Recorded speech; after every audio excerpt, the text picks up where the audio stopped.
For the 4.3 that's in the NEPSR, it's estimated at 214,486 learners.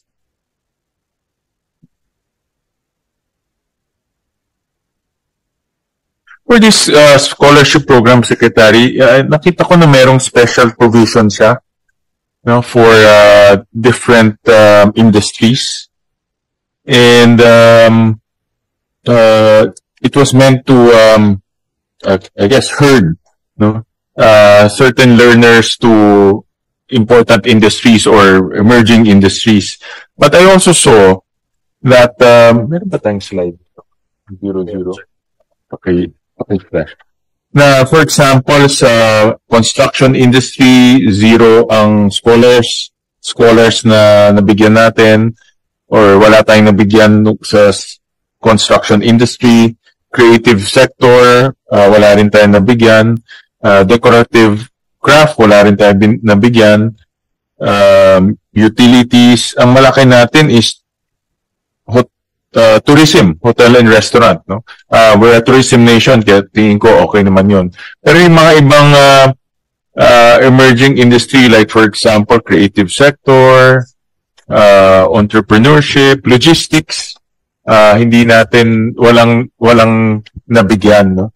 And I also note that mayroong special provision. So, number one, in special provision ba, is it helpful for the department, for the agency? Kasi it's obviously it limits the flexibility of the agency. But then another question, how come the other emerging sectors wala tayong scholars? Depende po kasi kung minsan yan for the TWSP specifically.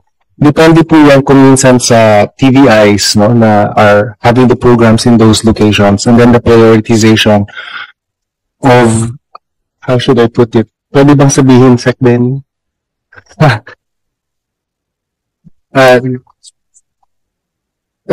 Depende po yan kung minsan sa sa pinipili po ng legislator na TVIs. So, ang amin po, which is why to answer your question why special provisions could help, because then it constricts the menu po na pwedeng pagpilian para makasigurado po tayo na yung sectors na yon at least magkaroon.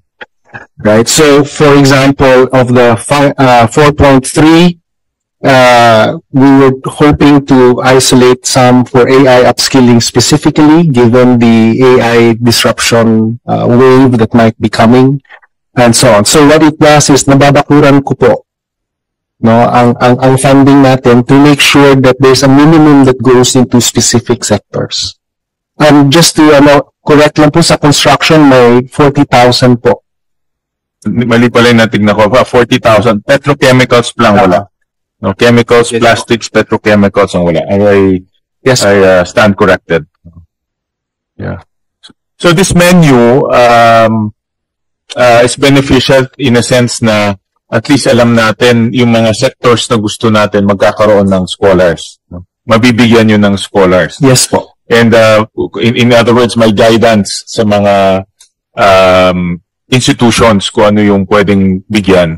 And if that's the case, then based on your presentation earlier that AI is now a focus, and there's an explicit instruction from I think from Malacanang na rin, yes, kanina. So dapat siguro ayusin natin itong list na ito and to include AI or remove, yes, some of the industries na hindi naman part ng direction ng agency. Sampu po kasi ang key employment generating sectors na na-identify po ng DOLE na sinusunod din ho namin. Meron din ho tayong 5 out of those 5 na nasa NAT plan po ng EDCOM. Okay. Actually, right? So the priority sectors, as I have already mentioned, there's AI or ICT specifically, or in general rather, semiconductor and electronics, which is another office. Pero walang sa dito Walang AI, walang semiconductor. Nasa ano siya, nasa advanced manufacturing or manufacturing. Healthcare is another major one. And then, of course, the creatives, no, the creative industries as a sector, particularly for creative MSMEs, no, are all sectors that kung papayagan niyo ho kami, no, pwede pong magbigay ng guidance ang Senado, ang Kongreso, Yes. no, in terms of sectors that might need to be. And also we welcome suggestions from the agency. Kung ang focus kanina, narinig ko in your presentation, semiconductors, there's an explicit direction, directive, there, AI, which I also agree. Healthcare, then pasok na natin dito yun. No? Sige, I don't know if garments is still an emerging, I don't know, secretary, but alam ko garments is parang ano na siya, parang plateauing industry, no? may bumabalik po partly as of because of tariff issues. Sige, so we'll welcome suggestions on tweaking these industries, especially nasa special provision siya. Yes po. Yeah. Okay.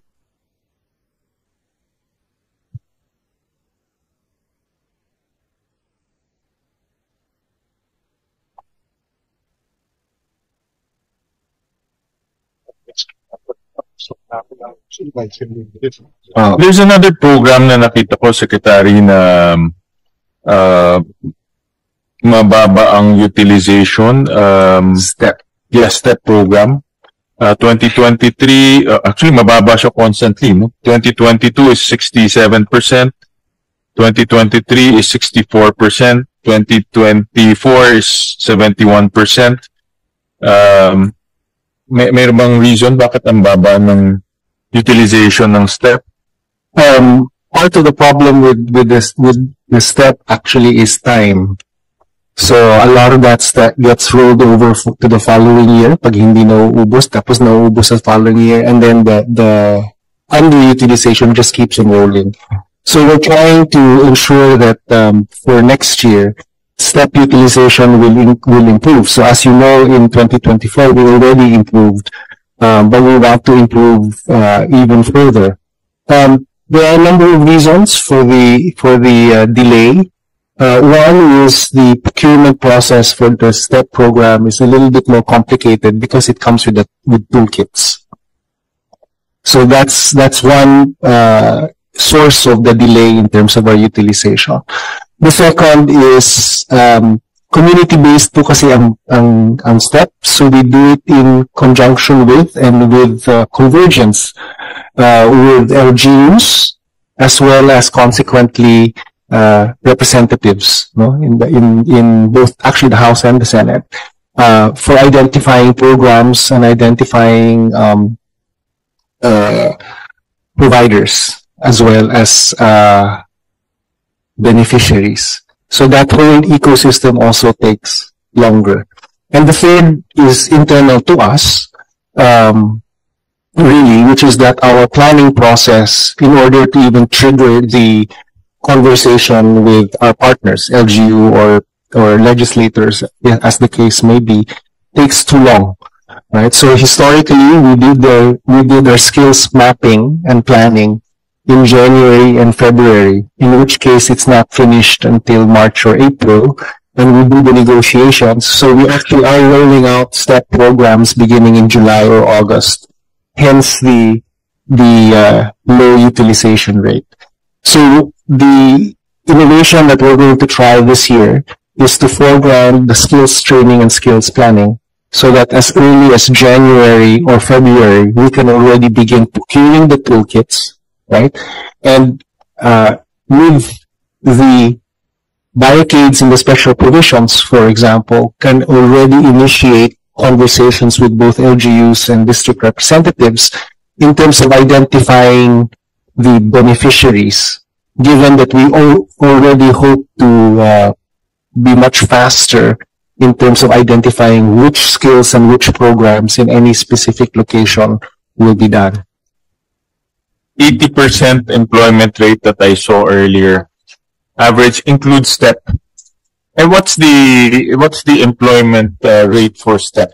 Much lower, sir. Partly because STEP is actually for a livelihood program. Correct. Ito yung community based ito po. sa mga barangay halls, sa mga Yes po.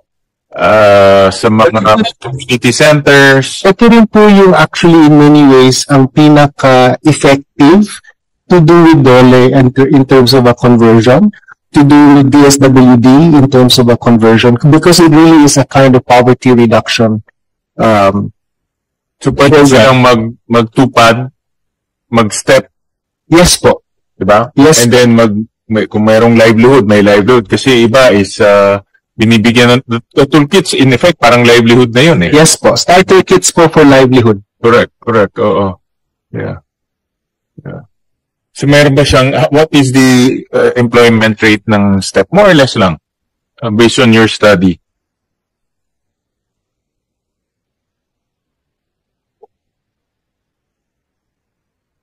I get the data. Average yun eh. 76%. 76.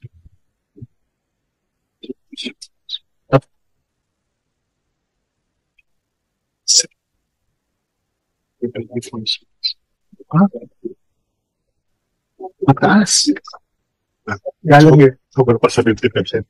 74%. Wow, okay. So our data suggests it's at 74%. Both for those that are in livelihood or those that are employed afterwards. Self-employed. No? Mataas. Sorry, livelihood is self-employed. Yeah. Oo. Mataas rin, ha? But karamihan means kanila hindi self-employed. They get employed. After the program. Okay. Mataas rin siya. 76 is quite a respectable number. No? Typically, ito yung mga, tama ba, mga welding. It ranges, sir. There's welding. There is Edmark's favorite bread and pastry. There is madami ho, iba-iba. May agriculture din po. Depende po. Depende po sa lugar. Depende po sa request ng LGU. Okay. Alright. Itong Secretary, itong Universal Access to Quality Education, TVET, there's a 5 billion allocation. And these are given to those who are sa mga private TVIs to. Tama ba? Both, sir. It's given to all diploma programs. So whether the deliverer is public or private, magkakaroon po ng free TVET allocation. Yung diploma programs, this is in partnership with CHED. Now, diba? It was not before. Kasi like for example, I'll give you an example. I think I mentioned this to you yata tsaka kay Carol. In Valenzuela, may diploma program kami. In fact, we have 4 diploma programs. But the reimbursement comes from CHED, not from, for our diploma programs, not from TESDA. Oh, it's regulated by CHED. By both actually, TESDA and CHED. But the actual reimbursement comes from CHED. Wala namang problema kung CHED kasi reimbursement rin yun. Ano? But my point there is, parang there's my confusion between, yes, sir. Between CHED and yes, sir. Ano ba, saan pa papasok ang TESDA, saan pa papasok ang CHED? Parang diploma programs to eh. And the diploma programs, I like this program because it ladderized to a bachelor's degree. No? So, yung mga nahirapang pumasok muna sa higher education, pwede muna silang mag-diploma program, pero exit nila is bachelor's degree. So, that's how we designed it in Valenzuela. But yung confusion, Secretary, no, how do we address this? Pupunta ba yung mga sa CHED? Pupunta ba sa... Ang sa amin ho naman kasi is the registered diploma programs, which may or may not be housed within a HEI, right? So it's a completely separate program per se. So you can imagine a community college or a polytechnic institute providing a diploma program, which would be a 2 to 3 year, standalone a program. Finally, so we give UAPTEA funding for those. Some of those are actually embedded within SUCs and LUCs. So I'm a little confused, sir, why Valenzuela is going to CHED for it if they have tested the diploma programs. Kasi iba din po ang diploma programs na parang associate degree